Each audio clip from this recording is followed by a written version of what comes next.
Venus de tous les horizons sur invitation du ministère de l'Environnement, Développement durable et Nouvelle économie du climat, ces acteurs œuvrant dans ces domaines de l'environnement se sont réunis ce vendredi 5 décembre ici dans l'enceinte de l'Institut national des arts à Kinshasa pour célébrer l'arbre en RDC. Dans une République démocratique du Congo, pays solution dans la lutte contre les changements climatiques, le reboisement est au centre de l'action politique.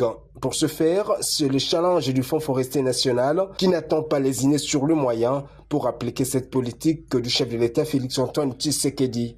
La République démocratique du Congo s'engage dans une politique renouvelée de reboisement national appuyée par le Fonds forestier national afin de restaurer le paysage, protéger les communautés locales et garantir l'équilibre écologique du monde entier. Pour le secrétaire général à l'environnement, le reboisement devient un enjeu national. Cette journée d'aujourd'hui est symbolique et nous appelle à un devoir collectif de préserver et de restaurer nos écosystèmes.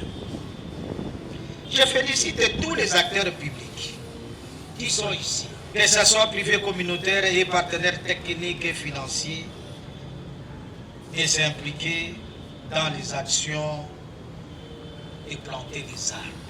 Les différents intervenants qui se sont succédés à la tribune sont tous revenus sur cette nécessité avant de procéder à la plantation symbolique de ce quelques plantilles afin de renvoyer un signal fort au reste du monde sur la détermination de la RDC à jouer pleinement ce rôle de pays solution dans la lutte contre les changements climatiques.